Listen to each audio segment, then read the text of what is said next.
जीत लो हर लम्हा, बीत जाने से पहले लौट कर यादें आती हैं, वक्त नहीं। सही कहा है किसी ने। तो नमस्ते, मेरा नाम है सोनी और मैं एक एस्पिरिट हूँ, बिहार की रहने वाली हूँ। आज जिंदगी की मैंने कुछ लाइनें पढ़ी थी तो मैंने सोचा आप भी शेयर कर दूं। धीरे धीरे जीवन हमें बहुत कुछ सिखाता है।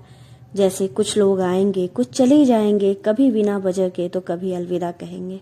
शुरुआत में हर बिछड़ना दिल तोड़ना सा लगता है, पर समय के साथ सब कुछ धीरे धीरे समझ में आ जाता है। हर किसी का आना किसी मकसद से होता है, कुछ प्यार सिखाने, कुछ सब्र सिखाने और कुछ बहुत कुछ सिखाने, हमें मजबूत बनाने आते हैं। हर रिश्ता हमेशा के लिए नहीं होता, कुछ बस एक चैप्टर की तरह आते हैं और पूरा होते ही चले जाते हैं। और तब हमें समझ में आता है कि हम गलत नहीं थे, बस कहानी वहीं तक की थी। जब ये बात दिल में स्वीकार कर लेते हैं तब एक अजीब सी शांति मिलती है कि जो हमारे पास है वो सही है और जो चला गया उसका वक्त बस खत्म हो चला था। यही जीवन है जिसमें लोगों का आना जाना, हर मोड़ पर खुद को थोड़ा और समझना जरूरी है। जिंदगी इतनी आसान नहीं होती जितना हम उसे समझते हैं, और हमारी जिंदगी में जो कुछ भी घटित होता है वो किसी न किसी वजह से घटित होता है। तो आई होप आप लोग मेरी कहानी या ये जो बातें हैं इससे कुछ सीखे होंगे। जिंदगी में कुछ चीजें जो हमें नहीं मिलती है वो शायद हमारे लिए अच्छी ही नहीं होती, क्योंकि वैसे भी कहा जाता है कि जो अगर हमारे मन का हो तो अच्छा, और अगर नहीं हुआ तो वो और भी अच्छा, क्योंकि जब हमारे मन का नहीं होता है तो वो ऊपर वाले का मन का होता है, और ऊपर वाला हर किसी के लिए अच्छा ही सोचता है, और जो जितना जिसके लिए जो चीज़ें ज़रूरत है उसको उतना ही मिलता है। तो कर्म कम करना हमारे हाथ में है, हमें अपने काम पे फोकस करना चाहिए, ना कि उसके फल पे।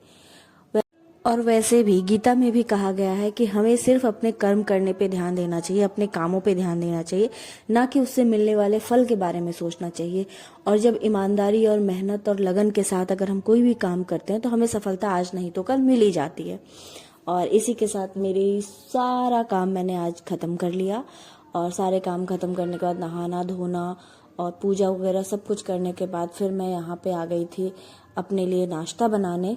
और नाश्ता आज ऐसा हुआ था कि सुबह जो दूध था चाय बनाने के लिए मैंने रखा था वो दूध खराब हो गया था, यानी कि फट गया था, तो मैंने उसे फाड़ ही दिया और फाड़ के उसको पनीर के तरीके से बना लिया। और चूंकि मैं अकेली ही हूँ तो मुझे क्या ही था, 3-4 पराठे खाने होते हैं, तो मैंने आराम से 3 पराठे बनाए और पनीर और प्याज के, तो अच्छे बने थे। और यहाँ मेरी आंखों में इतनी प्याज लग गई थी ना कि मत पूछिए, प्याज काटते काटते फिर मैंने थोड़ा सा रोका, फिर उसके बाद मैंने इसको यहाँ पे प्रिपेयर किया और ये इसकी स्टफिंग तैयार हो गई है। कभी आप भी बना के खा के देखना, बहुत मस्त लगती है।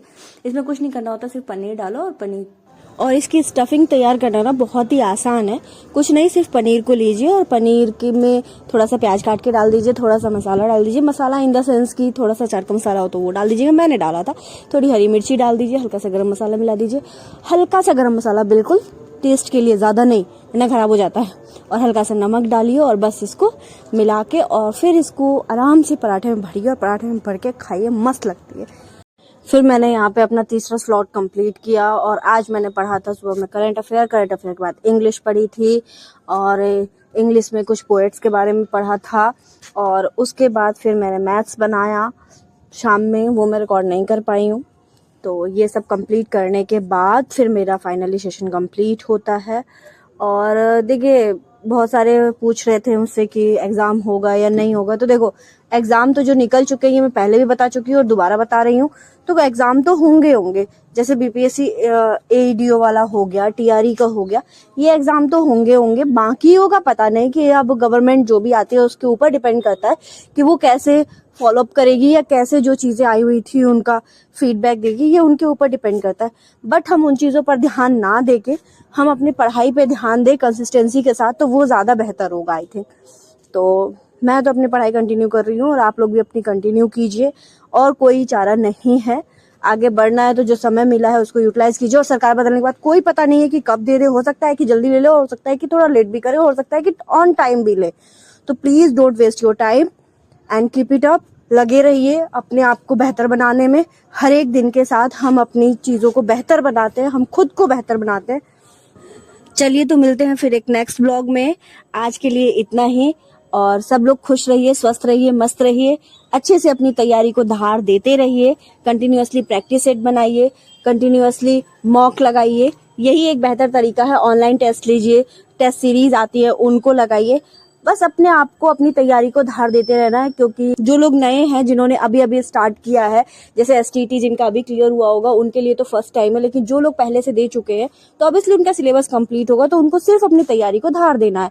तो आप लोग को एक अच्छा मौका मिला है कि आप अपने आप को बेहतर बना सकते हैं और अपनी तैयारी को कंसिस्टेंसी के साथ मेंटेन रख सकते हैं। चलिए, तो मिलते हैं फिर एक नेक्स्ट ब्लॉग में।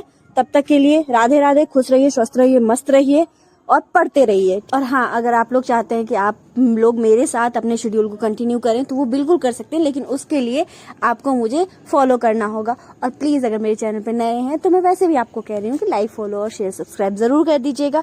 ठीक है, बाय बाय, मिलते हैं एक नेक्स्ट वीडियो में नेक्स्ट अपडेट के साथ।